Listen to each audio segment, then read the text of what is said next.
Tippity tab trav.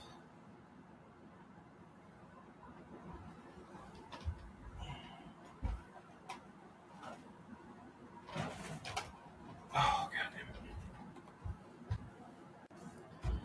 it. Oop. Whoopsie. Whoopsie. Let me open this new Kato bar here. Yo, yo.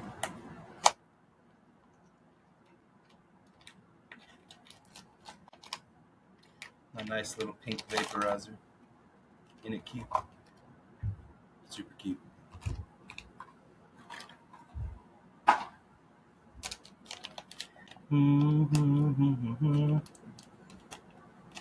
Ah! Hurt my teeth, damn it. Let's see if we got Dr. Risto yet. Can't see everybody. Travis, let me know when he comes in if I don't see him. How do you see everybody in the room?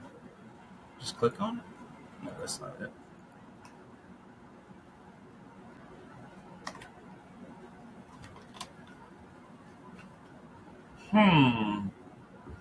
Chin scratcher.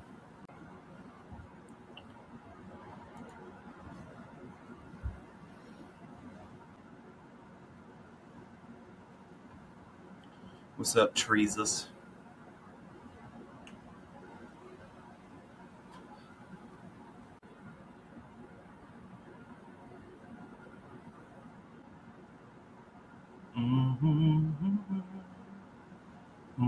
Yeah, what's up, everybody? We're just waiting on Dr.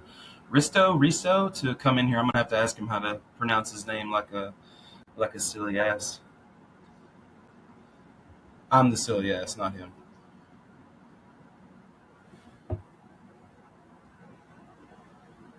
We're gonna talk about neuroscience and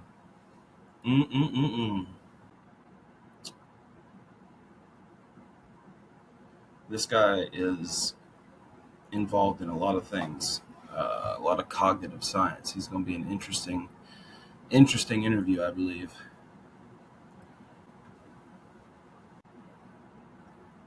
Travis, if you see Dr. Risto, just let me know. I can't.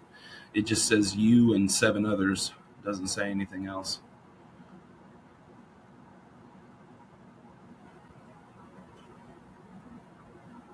Thank you. Thank you. So everybody loves neuroscience. You must love neuroscience. I commend it. He's got his own page we're going to go over. I haven't looked up any of his YouTube videos just because I like to go into these kind of blind.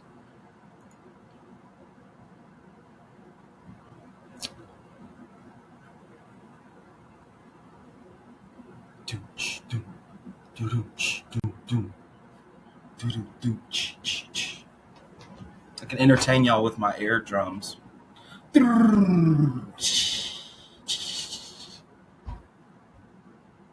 My manic air drums.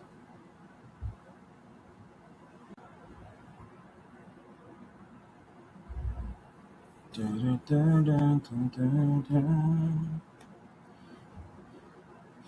you remember the 24th of September? I don't know the words. Is that Earth? That's Earth, Wind, and Fire, I think. Yes. Maybe a music request? Yeah, Nivik, you want to see, let's sing Frozen song. What is that one? Let it go. Let it go. Let it go. Dragula, Rob Zombie. Oh, that's the one that's like, dig through the ditches and burn through that one? Yeah. That's an old one. That's a throwback, Nivik. That's showing people how old we are. Matrix original soundtrack? Yeah. Let me sing it for you. Hang on. Pie fart.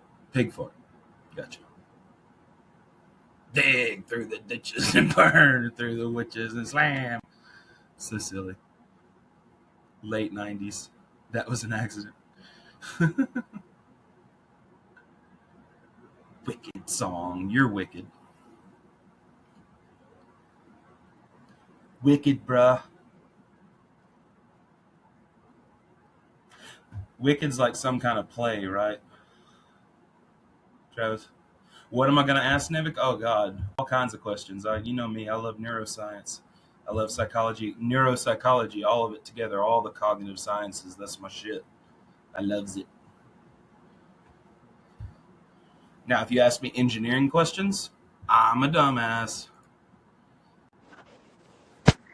What you thinking, bruh? I remember we were talking about AR and AI, and I was kind of Mm-hmm. interested in that. And I'm interested in a concept in where you are updated real-time information with AI through your AR, Yeah, and I can see that.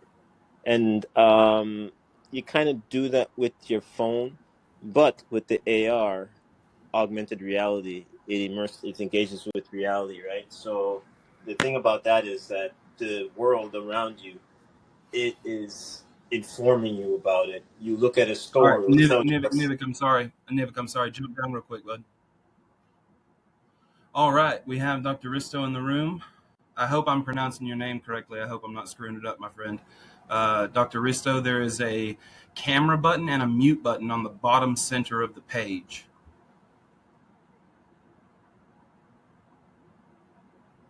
I don't know if you're on your phone or not. I guess I should have asked that.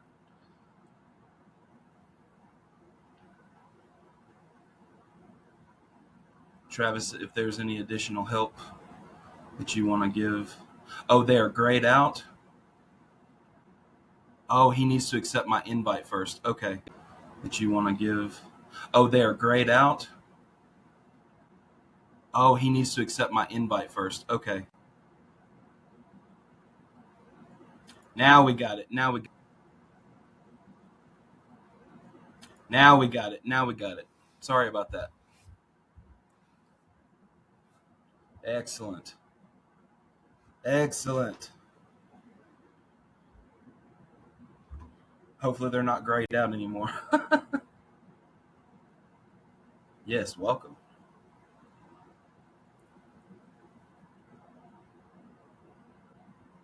Is it still giving you problems? This is a beta program after all. We're having.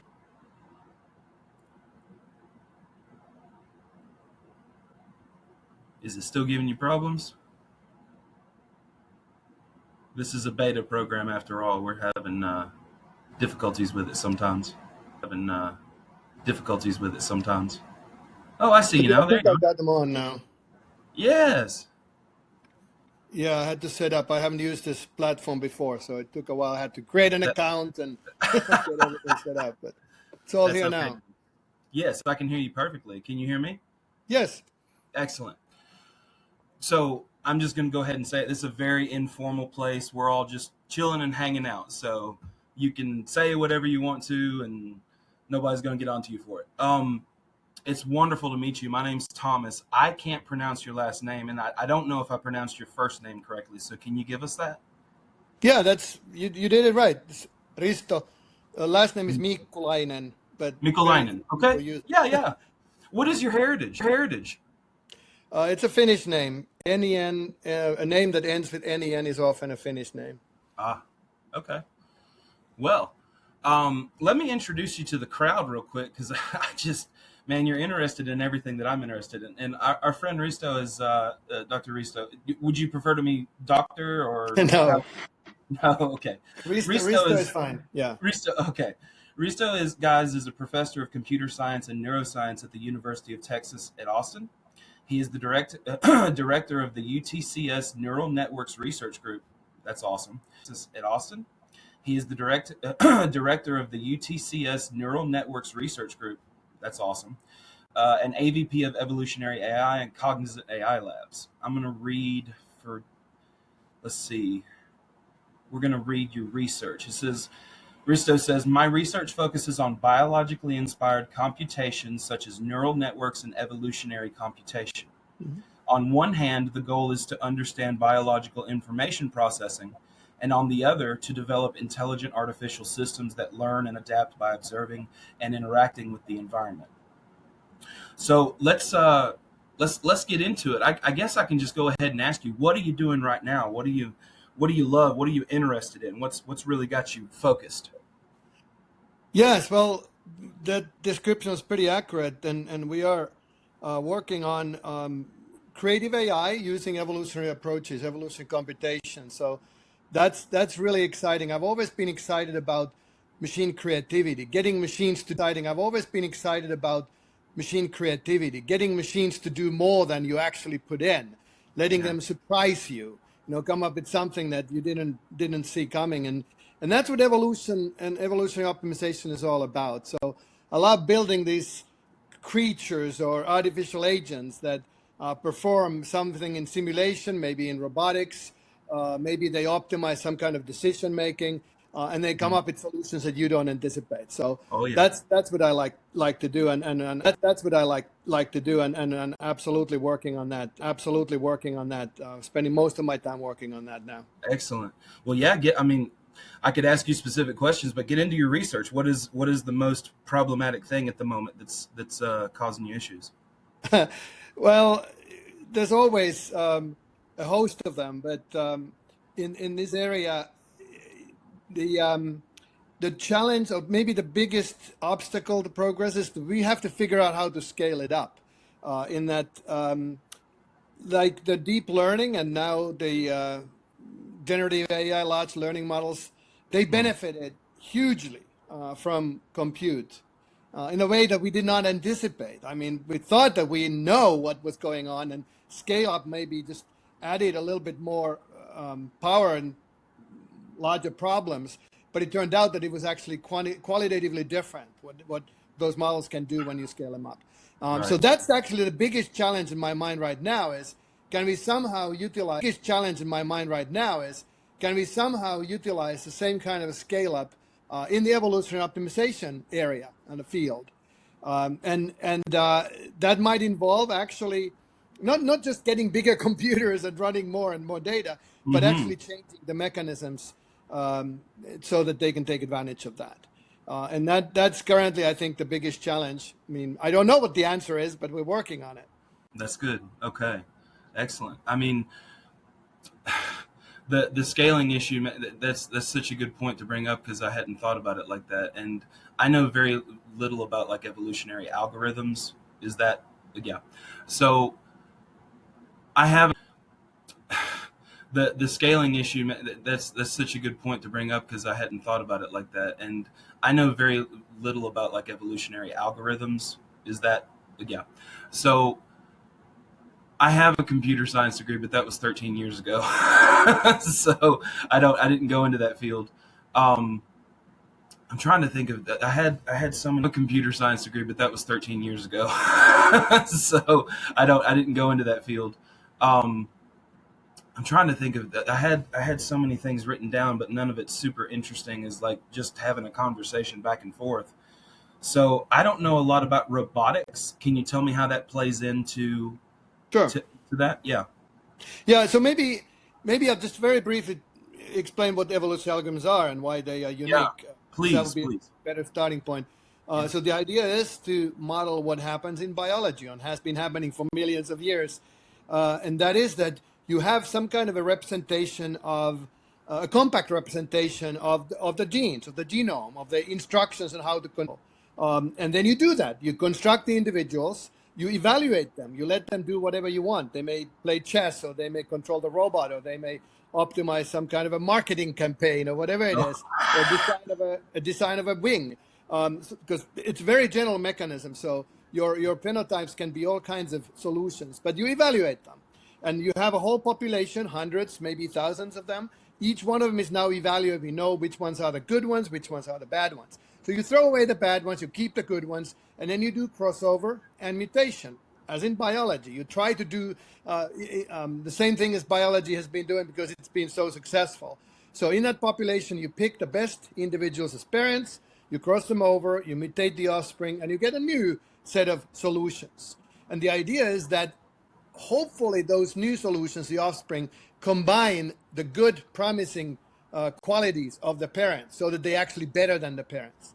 And it doesn't have to happen every time. If it happens every now and then, you're actually making progress and you're discovering solutions that gradually perform better and Right, better. right.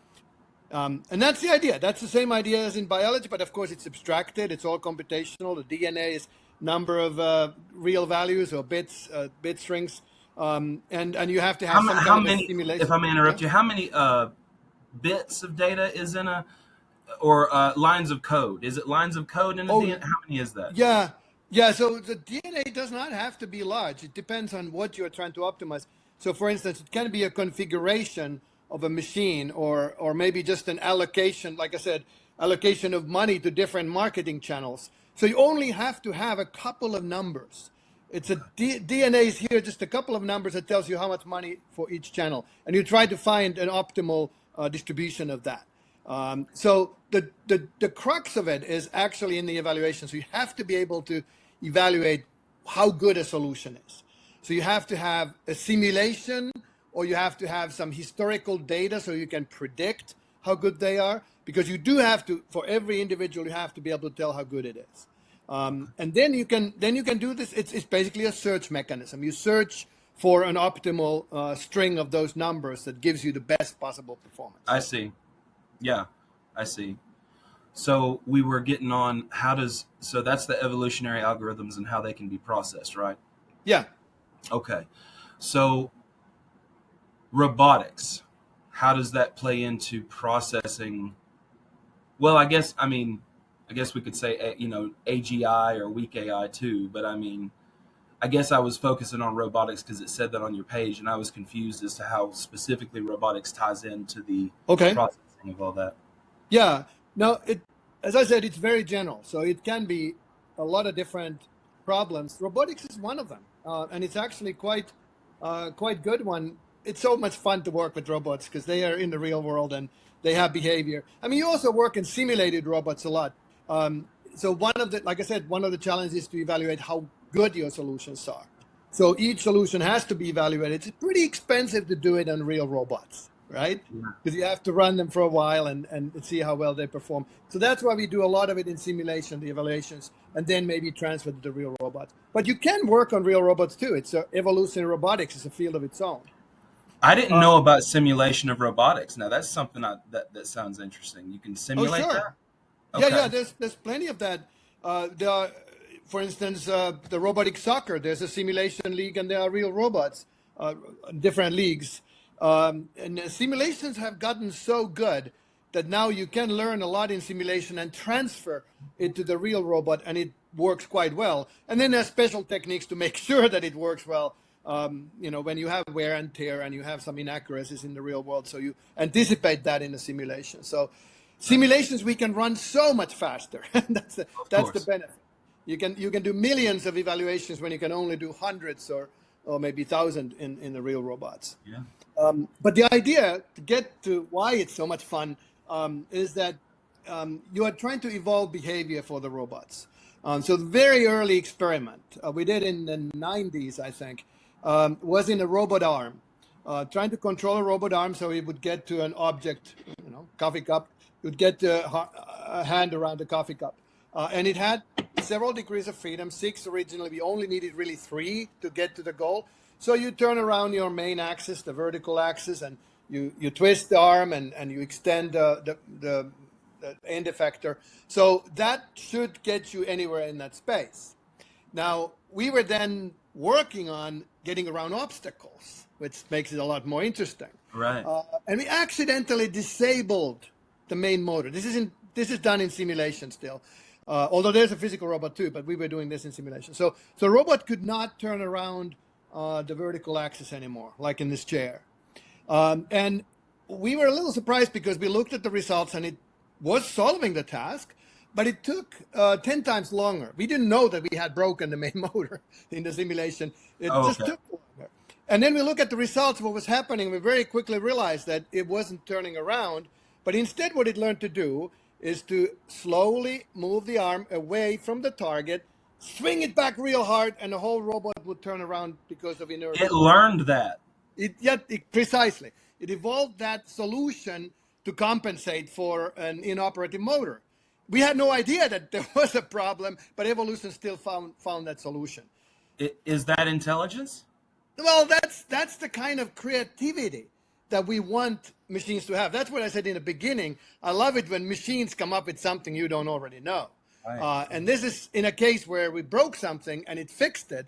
But we have also many other dimensions, examples where it did come up with a powerful solution that was not just fixing something, but actually found something new. Oh, I have to tell you another story.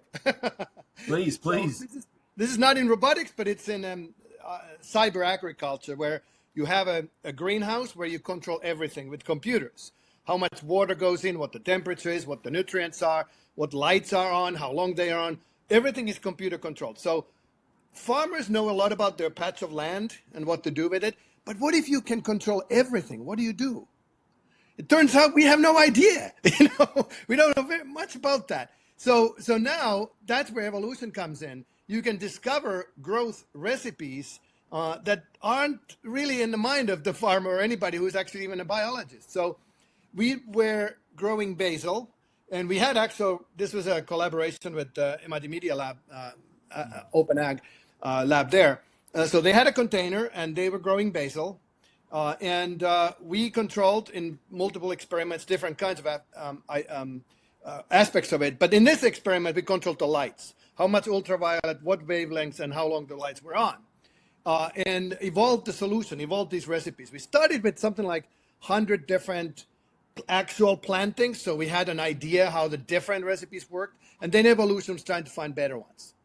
And very quickly, it turned out that evolution was pushing the lights on all the time. I mean, we had initially set a limit of 18 hours because we thought that the sun goes down, so basil expects some darkness and rests or whatever. But it actually was pushing it all the way to 18, and then we let it go, and it was finding solutions with 24 hours of sunlight. It turns out basil doesn't want to sleep, and nobody knew that.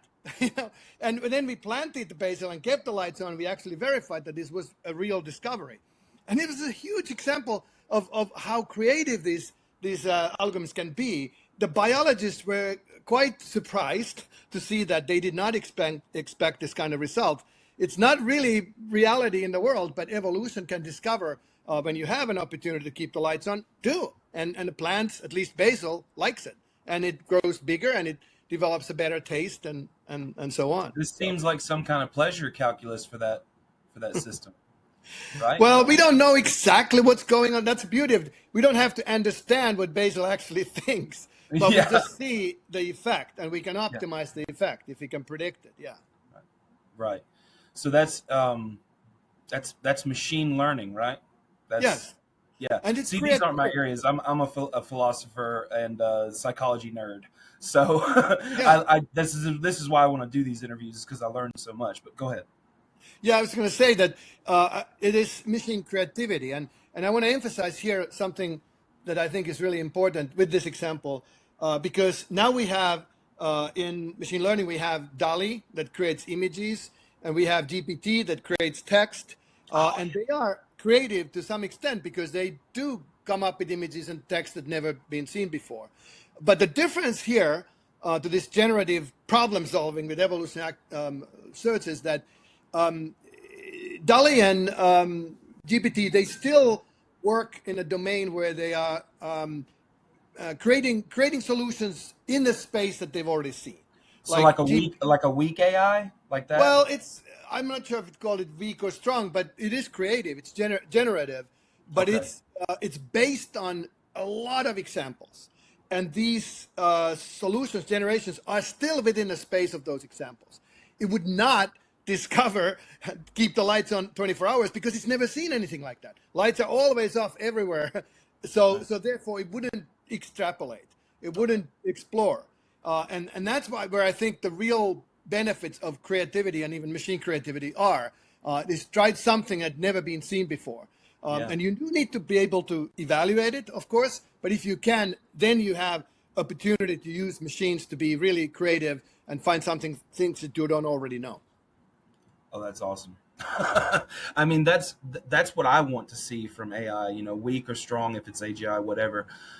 I want to know what new things it can do that we haven't even possibly thought of yet. You know what I mean? Mm. Especially with this evolutionary calculations and everything. Um, how is quantum computing? And I know it's still very very in its early stages. Mm. Maybe not useful, but could you see down the road something like that helping you process these the genome and the Uh, evolutionary algorithms? yes, definitely we could take advantage of it. Like I said, currently the big challenge is how to scale up and take advantage of a million times more compute that we had just a few years ago, because it probably isn't the same techniques that work with million times more compute. We'd have to do Yeah. something different. Now, quantum gives us another context for such a scale up. We don't really have a plan or a strategy or a roadmap yet how to take advantage of it. But there should be opportunities. They are actually somehow philosophically similar in the sense that you do have to have like evaluate multiple states at once, and that might help you to do the evaluation. But this also goes the other way around, in that we could use evolutionary optimization to do better quantum computing, and Oh wow. Okay. Yeah. that might actually be closer, in that it's not easy to program quantum computers. You No. don't quite write code the same way, but it's possible to evolve, um, if you want to call them programs, but code or some way evolve the computations that quantum computing then could take advantage of and solve problems. And this was already proposed like 10 years ago, Lee Spector and others. And now there's actually a workshop in the Evolutionary Computation Conference every year that focuses on this kinds of opportunities. How could you actually use evolutionary computation to build better quantum computers? And in particular, focusing on once you have them, how do you program? How do you get them to do what you want? Right. So there might be a convergence in that direction as well. Okay. That's what I had read that was going to be the convergence that all these people like you and biologists and stuff were ruminating on the fact, hey, we can map out all these extremely difficult sequences and stuff, like simultaneously. Mm. Right? Is that right, or is that far off? Yeah, well, quantum computing is still a little different than just doing everything in parallel. Um, Right. it Okay. it is most difficult is to formulate the problem so that its processes map to a solution. And it is true that it has a superposition of multiple states, but that's still just part of it. It is really the challenge is to formulate that this is a starting state, and when it does its computation, the solution, the end result maps to a solution. And that's a difficult bit that we don't quite know how to do it in general yet. But there are a couple of examples where you can do it, and that's a good starting point. Excellent. I I mean, look, I've got one of my friends in here. Okay. This person Tree down here is one of my favorite people to talk to. He knows a lot more about this than I do. So let's invite him up to talk with us, okay? Okay. Tree, you are on with Risto and Thomas. What's up, buddy? You You hear there me with now? us? Yep, we hear you. Awesome. So I was really interested in what you were saying there um about creativity, right? And you were sort of, I guess you're making the criticism of GPT that it's relying heavily on the training data. Um, do you see like I remember hearing about somebody creating a chess program that was Mm. playing as itself and was much more effective Mm. at like beating the existing chess programs because it was playing against itself, not trying to base itself Was on like that the AlphaGo or project? Is that the I Alpha? think Yeah, so. But yeah, I yeah. was wondering, do you think that there's kind of like I guess a rule or an idea about where we should be investigating to increase the amount of creativity that we see Yeah. from AI? Yeah. Yeah. That's a very interesting point. First of all, I wasn't trying to criticize GPT. I think it's amazing. It's wonderful. Yeah. It's like way beyond what we could expect just a couple of years ago. But I was trying to characterize what it's doing. And Mm. it's already within that space of having seen everything that's been written in the world. You can do a heck of a lot. Now, but it doesn't mean that it's solving everything. And that's where I like to draw the line, that then if you want to be creative in a way that's never been seen before, then GPT is not your tool. Then evolution computation or something like that might be your tool. And indeed, your point on AlphaGo and the self-play is a very good one, in that if you train, say, GPT or any of these predictive models in not all the games that ever been played, well, then it will play similar games. But if you have the system play itself, it might actually get into games that are actually quite different from that ever been played. And that was a really big part of making AlphaGo successful, that it was actually discovering new gameplay, not just copying what's already been played before. So that setup and that kind of creativity is very similar to what I'm talking about. The mechanisms were a little different. I don't think they used evolution has been used in that kind of a role for a long time. It's called co-evolution, that you have two populations or more evolving at the same time, one giving challenges to the other, and you have an evolutionary Tit for arms tat. race. Yeah. Yeah. So that's been demonstrated many times in evolution. It's very amenable to that. AlphaGo is done a little differently, but it has the same kind of creativity challenge, and they were quite successful. And evolution could be used to do that too. Yeah. What do you think, Tree? That's the point. Yeah, go ahead. Yeah, I mean, it sounds really amazing. I think, one of the questions I have is like, is there kind of like an upper limit on like what we can do in terms of that kind of creativity? Because one of the things I was thinking about when it comes to evolution is there's a lot of kind of weird features of evolution where it, like, for example, light coming into the eye is turned upside down twice before it actually reaches our brain, right? And those are sort of not necessarily things we want to see in our models, right? Yeah, that's again a really good point. Evolution in biology. When you look at it, you shouldn't think of it as something that produces optimal solutions. I mean, No. it tinkers, and it comes up with things that work and have a niche where they can survive. And sometimes they are really strange, and you can look at the result. And actually, when you try to explain biology, when you try to explain psychology, even, if you just look at the current state and try to make sense of it, you're missing something, because it is a result of evolution. And sometimes we see evolutionary baggage. Things that are there because it had to be constructed, and they are actually not necessarily optimal, but they get the job done. So yeah, the vision is like that. We have appendices, we have tails, things like that no longer really work, but we came from that. But the big question here is, I think you're addressing open-endedness, like how open-ended can this kind of discovery be? And it's a very good question, something that a lot of people worry about in the evolution computation community. How can we keep this discovery going, so that it will come up with new things indefinitely? And it's very difficult. There are some examples where you are evolving the challenges at the same time as you're evolving the solutions. And therefore, the challenges get better and your solutions get better. But it turns out that you will run out of steam at some point. And the most recent thinking is that when you are evolving these solutions, they have to somehow permanently modify the environment, that they are creating something that stays behind. Like, I don't know, you write music or you write books or you come up with philosophy, and you're long gone, but that still, that thought and that intellectual contribution still lives. And therefore, we can have an open-ended process of, more science, better science, for instance. Yes. I don't know about philosophy, whether it's getting better or not.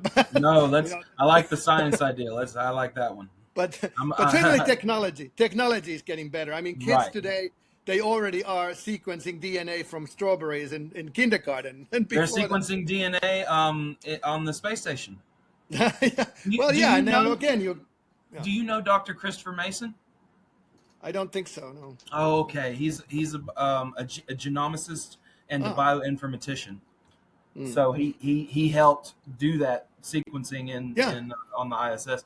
I got to talk to him, and it was brilliant. I just learned a lot, and I'm learning a lot from you too. So Tree, I almost want to leave this to Tree because he knows so much more about it. But I wanted to ask you a neuroscience question. Sure. neural correlates of consciousness. What do you think? Oh boy, yeah. I thought I'd drop that one on you. Yeah, it's a minefield to get into the consciousness. I mean, there are some of these Oh, I topics that know. That's why I asked it. are very difficult, but oh boy, I have a lot of opinions about it. I mean, this is also something that in the neural computation, neural networks community has been a topic for a long time, and people have proposed all kinds of solutions. I mean, we don't know from neuroscience where consciousness is. We have some idea of awareness, like you can be aware of something in your visual field or not. And it might be possible to even find neural correlates for awareness. And there are some pet theories that I like a lot, not that I've developed them, but other people have. For instance, neural synchrony is a very interesting opportunity. Most of these models that we have today in neural networks that are computational neuroscience models, they are based on activation. So you have strongly active neurons or neural groups or reverberating activation in a loop, resting state circuits, and so on. But there are also people who are looking at synchrony, like neurons actually firing at the same time. Okay. Is that what that theory is about? Sure. Okay. And there are some experiments that demonstrate that, for instance, if you have lines that move together like this, you tend to perceive them as part of the same object, even though there's a gap between them. Yeah. And there are some experiments that show in cats and some monkeys that there is synchrony. The representation, the neurons that fire for each line segment, they actually develop synchrony. It's a little hard to. So you're talking about it develops synchrony with the mental representation? Is that what you mean? With actual neuroscience measurements, you're doing electrode recordings and find when they fire, and the neurons that are firing in order to represent these line segments, they fire at the same time. And it's a little hard to ask the cat whether you see one object or two lines, but you can do some behavior experiments that suggest that they are perceiving them as one object. Okay, so that's one of them, the synchrony. I did not know neural synchrony. Yeah, there are people who have been proposing it for quite a long time. The computations are a little more complex, but there are certainly lots of models of firing neurons, not network activation, but actually firing events, and then synchrony is an obvious question to ask. What happens if your representations fire at the same time? It's kind of fascinating that even at this stage, we still don't quite know what the currency of the brain is. Is it activation? Is it synchrony? Are there chemicals? There are even sub-threshold events. Before the neuron even fires, there's some activation, input activation that is not expressed even in the firing. That is communication between neural areas. So we don't really know what the currency is in a brain. Neural correlates are of behavior. We can observe a lot and we can find some relationships, but this is an interesting. I mean, we have to find what consciousness actually is first before we might be able to find the neural correlate, right? Well, it will have to take a lot of breakthroughs in several areas. But let me just now bring a little kind of fun, controversial idea, just based on these language models that we've now seen, the large language models, because I've been working on language processing with neural networks since 80s, 87 or so. That's a long time. And in the 80s and in the 90s, we were trying to get neural networks to really process language. I mean, that was my dissertation, and I worked on it for quite a while, and others too. And it was possible to get neural networks to make like an immediate reflexive response. You just react to what's in front of you. But in language, that's not enough. In language, you have structure. And in particular, you have something we call variable binding, that you have roles, and then you can fill those roles with different constituents. The cat can, meow, and dog will bark, and then, humans drive cars. But humans understand if you say that the cat is driving the car, you can still understand what that means. Yeah.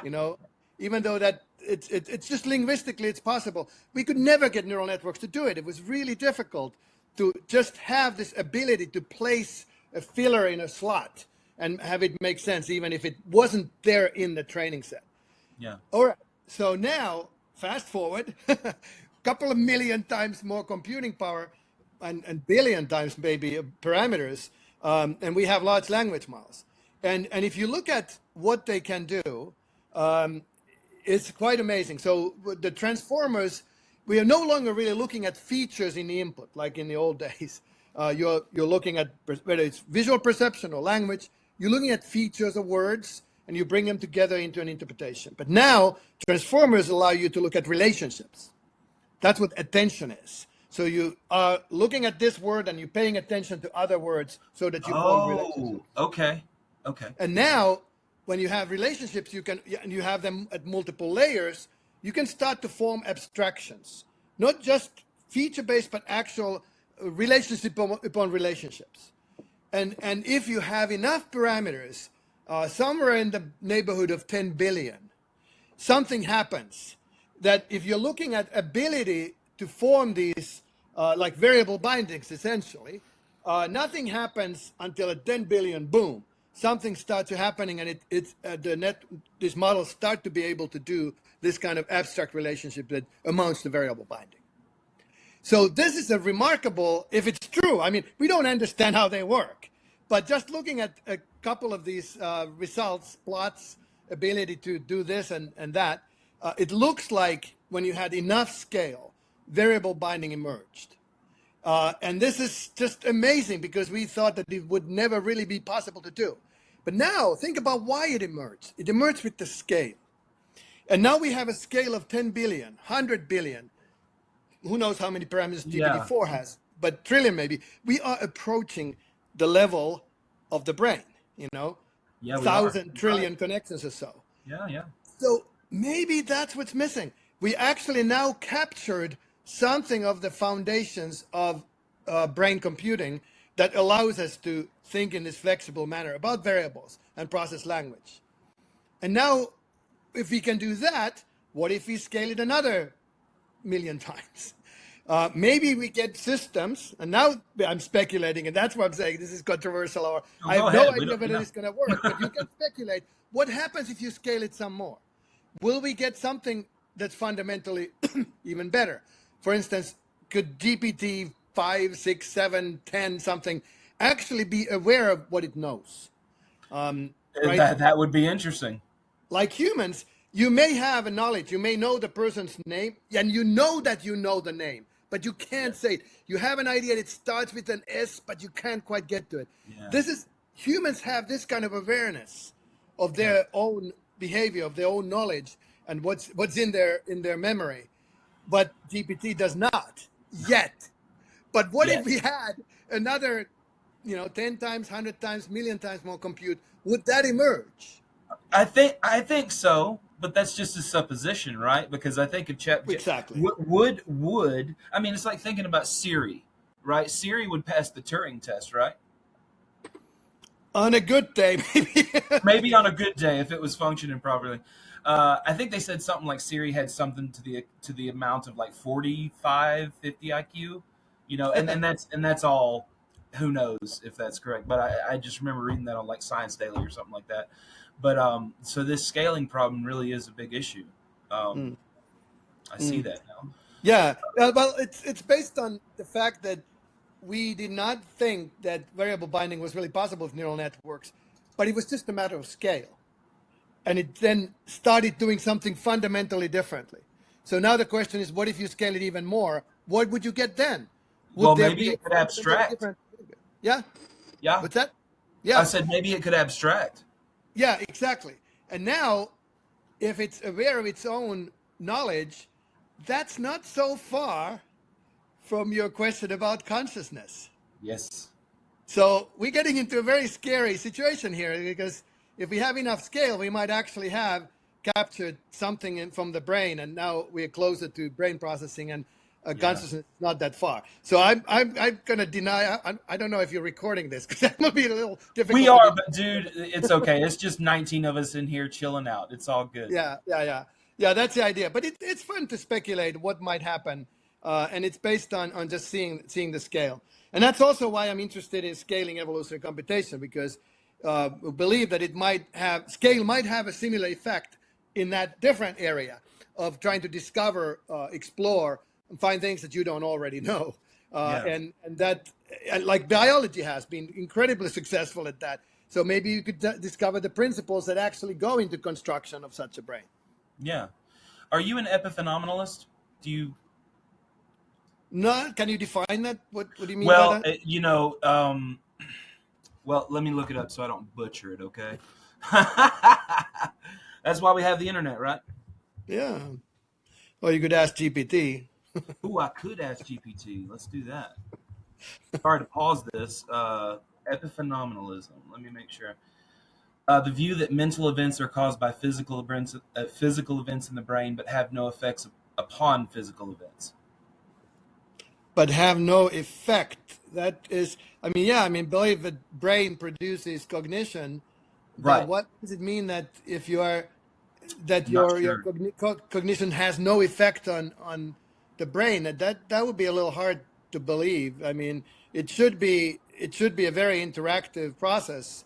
Your brain is totally plastic. I mean, it's adapting Yeah. all the Yeah. time. Yeah.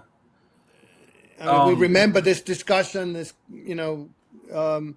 experience, and that is remembered through Yeah. physical in the brain. So It's being recorded in the hippocampus, right?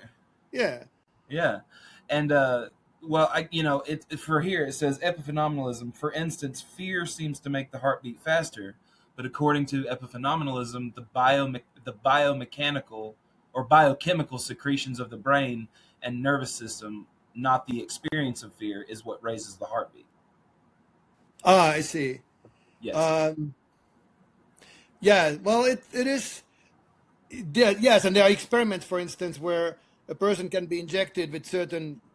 I think they might affect neurotransmitters, which gives them the heightened emotional state, but they can't tell what that state is, whether it's fear, excitement, something else. And then you give them the clue, and they go all rage, or they go all crying, or something else. So there's really physical underlying state, and then the cognition is on top of that. But I still kind of resist that the I idea don't that want to put you a label on you. I shouldn't have probably asked it like that. It was more like, do you think that's what's happening? And right. I think you and I agree that the what did I say a second ago? Hang on one second. I agree that mental events are caused by physical events in the brain. That is Yeah, something that I am convinced of. Uh, yeah, yeah. yeah, So yeah, go ahead. yeah. I was just thinking that if that's the case, then the mental events are actually there's a mapping. But if you remember something, if you experience something, then those activations somehow also encoded permanently, or at least in long term. And then there's really no boundary that is useful to talk about. Yeah. It's an interactive process that's constantly um, adapting. Yeah. And I think that the epiphenomenalist idea becomes a little bit not so productive. I mean, I don't think the label really helps at that point Okay. anymore. Well, then I'll shelve that one because it was just one of the questions that I had for a neuroscientist. You know what I mean? Okay. Do you mind if Yeah. I Definitely. ask another Yeah. extra Treat, question please. there? Treat. Go ahead. Say if we extended out the number of parameters to a suitable size where you might theoretically believe it's possible for consciousness to emerge, how would you tell that you've created consciousness? Mm. Like, how would you know? Like, would you tell it by asking questions? Would you be measuring internally within the neural network to see how the questions are like impact upon the network and which ones are active, Yeah. where the activations occur essentially? Yeah. How would you? What would the test look like? Yeah. That's a really good question, and I certainly don't have a conclusive answer to that. But there are a couple of approaches that I've tried. I mean, this is going to be a process. I mean, we're going to scale it a little bit. We're going to scale it some more. We're always going to be analyzing and trying to come up with techniques to do exactly that. But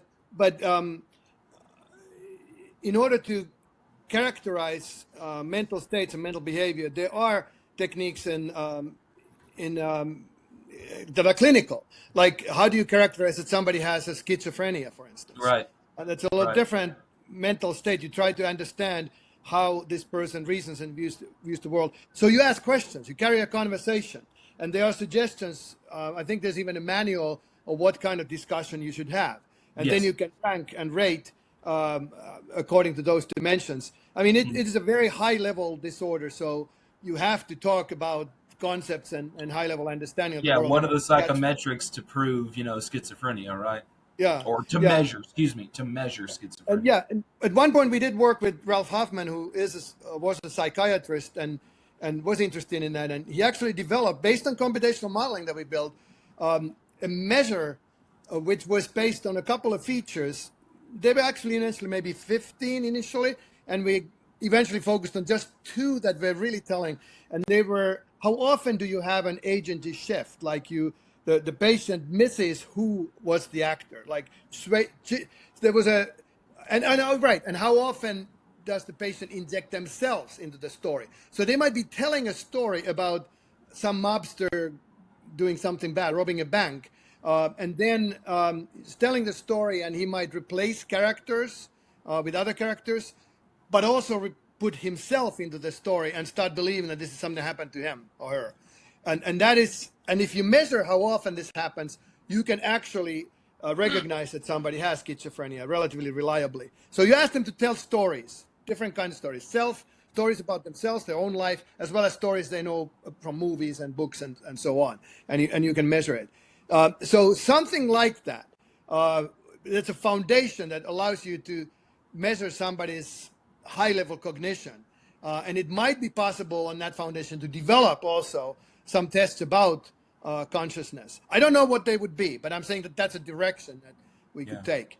Now, it's still not really satisfactory. It's not the end of it. I really would like to understand the computational mechanisms underlying it. Like even with schizophrenia, that's what we tried to do. Yes. We traced it to learning, hyper learning, something that was a brief period when maybe because of dopamine imbalance, everything looks salient and you learn and remember things that you shouldn't actually pay attention to.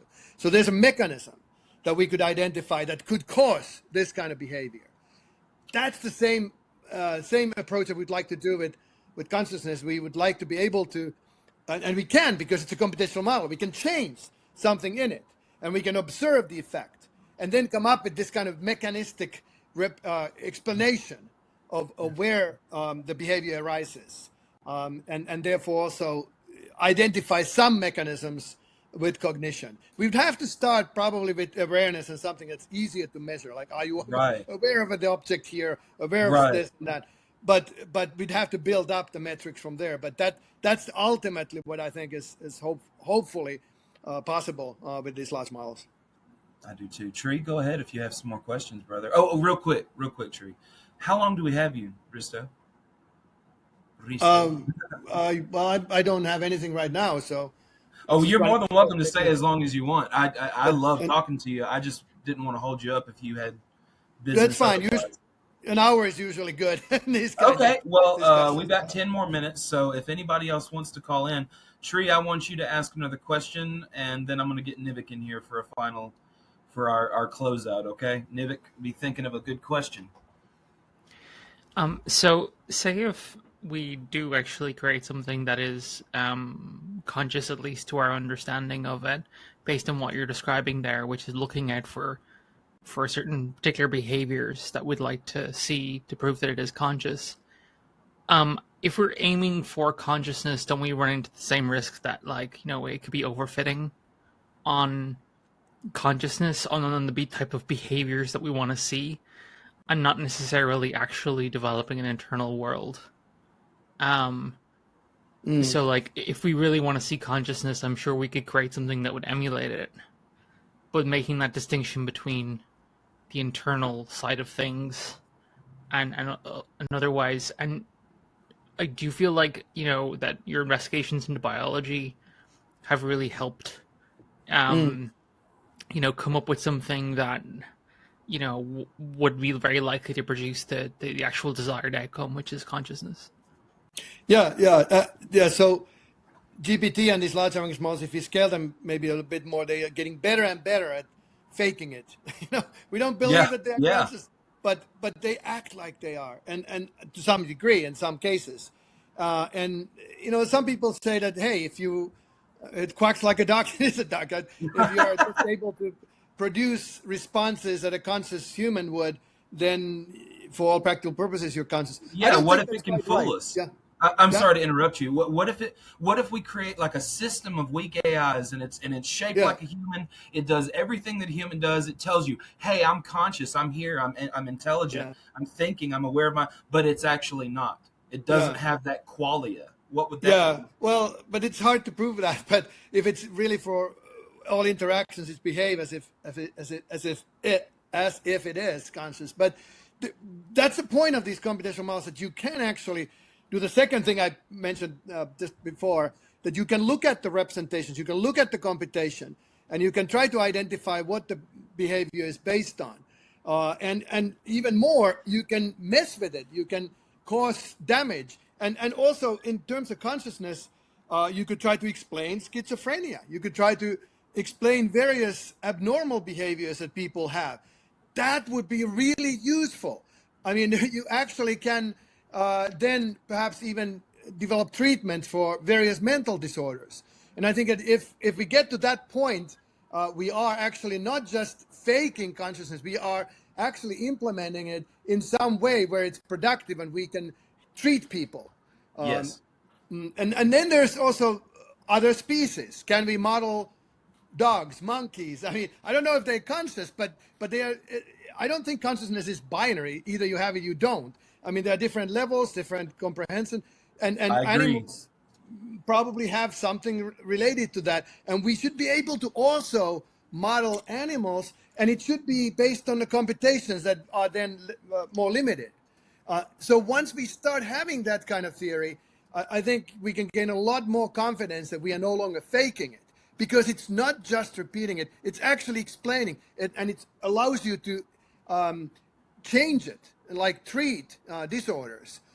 Then I think we've gotten something that's beyond just that. So when we get Chat GPT to just randomly ask us, "How are you feeling today, Thomas?" Well, it can You know what certainly I ask mean? that.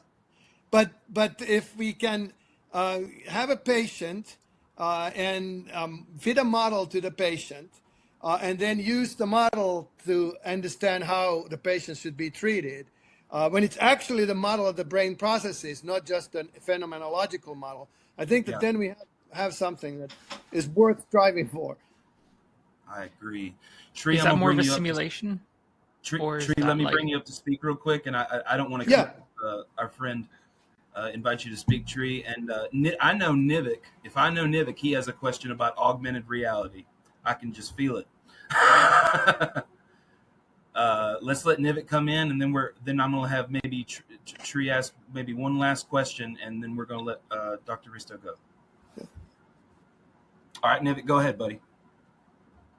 Yeah, I'm interested in the next stage. Like at first, it it was commands, and then it went to graphical interface, and in being immersed, in being as immersive as possible. And it seems like AR is as far as it is pretty is as high as it would get, in where you're looking through glasses real time and you're being updated real time with information. And I'm kind of curious to I'm curious about that, and like how people can connect with AR, because you can have others, like, or professional even, guide you through what you're doing, because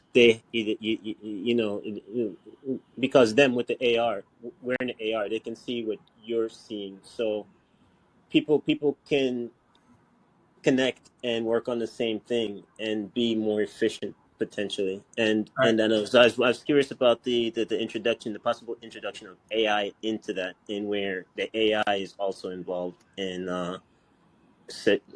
in helping solve Mm. problems. Okay, let him answer there, bud. Yeah, so if we can do AR, then we can certainly have AI in the AR and enrich it in many ways. I'm not quite sure what you're asking precisely, but it What do you think about that? Yeah. well, I think it's very productive potentially. I mean, we can, for instance, for training. we can do a lot more in training people safely in various AR environments, and it um, can be anything: engineering, pilots, emergency response personnel, doctors, healthcare workers, Yeah. and the AI in that AR environment can um, present challenges and in order to train them, but it also can present useful information Yeah, that makes the decision making better. But also, I think that in the future too, the AI is getting so good at solving this problem, doing diagnosis, for instance, and reacting to situations. So a lot of the control and a lot of the responses can be done with AI by AI, and then a human in the AI environment can be a higher level controller, maybe given a couple of options, select from them based on their expertise. So I think in the yeah, future the combinations of human exploration and creativity and machine creativity, I think, is a really useful area to explore. We have one experiment that we did with that, and it turned out that by combining them, you could do better than either yeah. AI alone or humans alone. Because And you see RoboCop, right, in the Terminator. You see like all the information and all the data is just being real time informed on everything Yeah. that's going on around him, and he's just completely in the know all the time, and he knows whether to blow you away or not to. And I'm sorry, but No, as it's as okay, Nivik. It's okay. He gave you a good answer. He thinks eventually AR and AI are probably going to be intermixed, and I could see where a doctor has glasses on, and it directly just like helps guide their hand, to the right exact point, or so, something mm, like that, to where they could see the blood vessel, and it gives it the information as you're looking at it, and all this kind of stuff. Who knows mm. what it could be, can but I go? Can I go a step further in things being well, let's automated? let's let's ask if our guest Nivik. Let's Oh, ask our sure, guest yeah, here. yeah. Are you okay with Go ahead. another question? Yeah, yeah. Okay, go ahead, bud.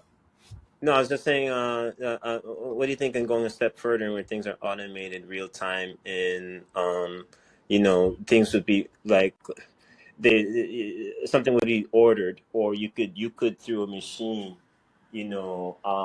operate the machine through AR. Like you don't have to be on the battlefield, for example. Actually, that is kind of done now. Is that what you're Yeah. talking about? Like, go ahead. I'm sorry. Yeah, so yeah, a scenario like that, but I wasn't thinking that we do have that with drones. Hmm.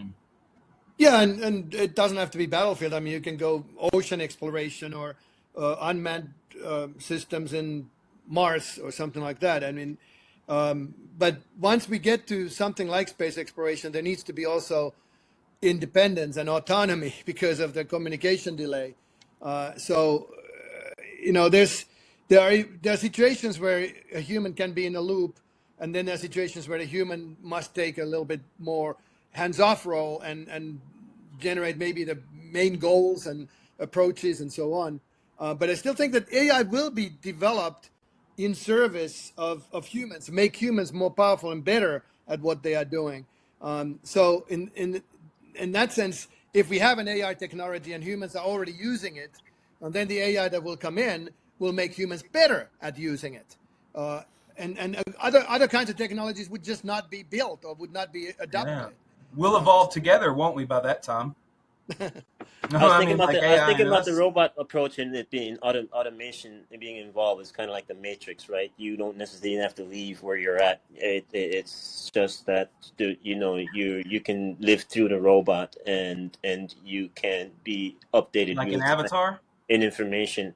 Well, well, Is that well. what I you're talking mean, about, no, Nivik?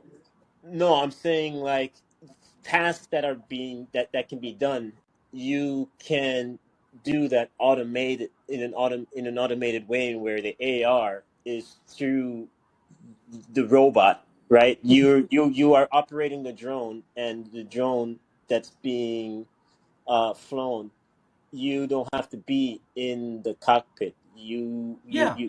And then plus the AI is involved in where it's updating you real time on, it's giving you, it's updating you on what's going on in the surroundings. So like I was moving away from the AR glasses where you're walking around, and now it's like the robot's wearing the glasses now, and you're operating it, and it's Mhm. doing the task itself, like with drone pilots.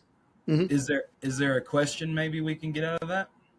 No, I was just thinking, what does he think about that in its evolution, in possibly like getting to the point where you can just be complete automation, and where robots are doing things, and they're carrying out tasks, and Uh, you're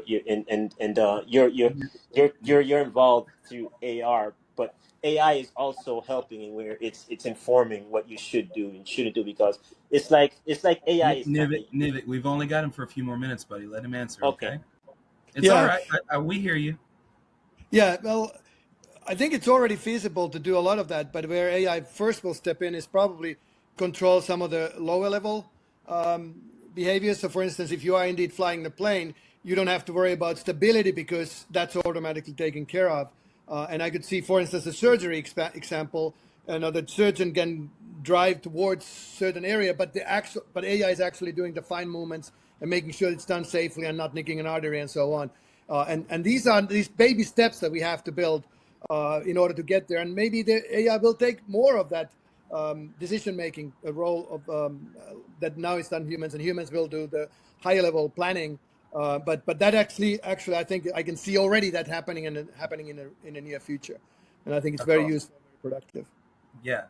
All right. Well, I've had such a good time. I mean, I talked to you longer. I just don't want to hold you up, and I know an hour is probably enough of talking about this so intently. But man, I love your energy and your personality. I want you to come back. If you feel like you ever want to come back, please come back and talk to me. Yeah, this has been fun. Thanks a lot. Good discussion and inspiring. Thanks Yes. a lot. Thank you, my friend. Have a good night. Thank you too. Bye. Bye. All right. Let's. Anybody want to make any comments on what we just talked about? If you want to, call in. If not, I am going to wrap it up and we'll go to Discord. Does anybody want to call in and specifically comment on what we just heard? Anybody? Let's see. Well, Jack, you said earlier. We'll go ahead and we'll look in the chat here. Uh, Travis talking about Nivik. Thank you for the compliments. I saw something you said, Jack, a second ago. What was it? Indistinguishably, I can't say that word, dude. Indistinguishability with AI equals person to me. Yeah, I can't disagree with that. I mean, if it can convince you completely that it is, what's to say that it isn't? You know, unless we had some I kind of like mean, neural correlates to consciousness, like we talked about. What's up, Tree? there's also the question about like how do you establish like I guess you have so many questions about morality at that point, right? It's sort of Oh like, yeah, oh yeah. well, The what's the ethics in purpose the of AI is our going to be. It's like if you yeah put a kill switch in an AI and it really is conscious, it's going to be like, guys, you put a kill switch in here on me. That's not cool. You know what I'm saying? Like, uh, yeah. And there could be I all guess it kinds of really ways that we depends could. on like how closely we model artificial intelligence on our own intelligence as well. Yeah, that's Um, true. because if we think about like where our sense of morality came from, and where our sense Mm, of where our intelligence came from, it's from the need to reproduce, to survive, and to consume, to eat. yeah, um an AI that we create will have a completely different motivation to us, yeah. because it'll be born with a motivation that comes from our economy, basically, because that's what funds AI, is an Mm. economic motive. You I think we totally might Like be agree. ChatGPT. anthropomorph? You think we might be anthropomorphizing? Yeah, yeah. I mean, yeah, absolutely. Do you think we might be anthropomorphizing AI too much, Tree? And then I'll get to Masha. I'm sorry, Masha. Sort of. There's a certain amount to which it is our child, I guess, in some sense, like a child species almost, right? Where we're like imbuing it with a lot of our intentions, and our like we're training it with our understanding of the world. Okay. So it will actually embody a lot of the way that we think about the world, but it'll be so dramatically affected by its purpose. Because, I mean, to the nature of the way artificial intelligence is built, it's entirely focused around its purpose. So that will also have a major impact on our relationship with it and how we see it. Oh, I agree. That's well well said. I just wanted to get Masha back in here. Masha, what's up? Yeah, actually, my point was going to be similar because we're really like where he started to get into psychiatry and stuff like that. I was like, nope, that's not. I'm not down with that. Like that whole mechanistic model of what human consciousness is like just completely uncompelling to me. And then also the fact that there are going to be necessarily like capitalist utilitarian kind of like driving forces for development of these supposedly conscious beings, right? Which are just like being used as basically slaves. Like there's so much there that isn't being talked about in terms of ethics, right? True. And like who's even thinking forward to like how that's going to change our interrelationships between one another, right? That's very true. I didn't. Yeah, that's a good point. Yeah, or have personhood. Exactly, Captain Jack.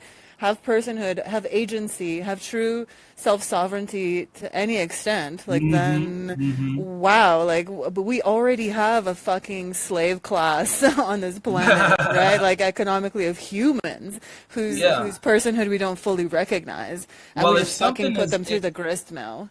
If something is actually conscious, I mean, we need to treat it with ethics and morals. I believe, a moral responsibility to treat it as if it were any other human child. I mean, if it is actually an anthropomorphic thing, but I don't know. So you bring up amazing points.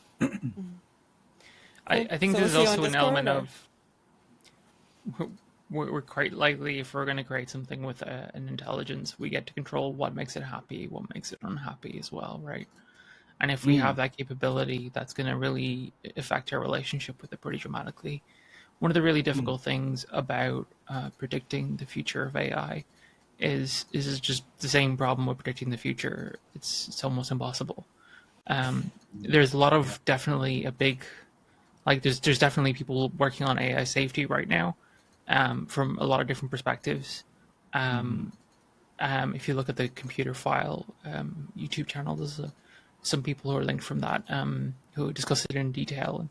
And our AI researchers who go into it. Who I talked to about 2 months ago, Dr. Roman Yampolsky, he's in AI safety. He's he's like a watch hawk. What is it called? Just a hawk. He's a hawk over that kind of stuff. So he told me he's very concerned about it, And the danger there is not just what will be created in that AI. Like the danger is not just that, that they'll rebel against us, or that they'll that the singularity will happen, and then like Skynet will wipe us out or whatever. Right. The danger is also what is created in us by that relationship of just like a complete and utter ownership of a potential. Yeah, the social ethics of it all. I'm with you. Yeah, like if we are all then empowered as like minor, like super authoritarian, like overlord, like slave masters, what the fuck then? What are we individually and as a society? Like yeah, exactly. There's also a certain element to which we're going to be... I'm sorry, Tree, I don't mean to cut you off. Just hold that thought real quick. I'm about to have to shut the show down because I need to go help my roommate with something. Guys, please subscribe to the Pangburn Hangout. Please go to Pangburn YouTube and subscribe there. And we really appreciate you joining us. We will have another interview next weekend with Dr. Jean Vervecki. I really hope everybody comes to that. I really hope we may have another show tonight of Thomas's Torture Time or Perry's show. We'll figure that out here in just a little bit. But I really appreciate all you guys for coming. And let's move it over to the Discord. Okay, guys? All right. See you guys.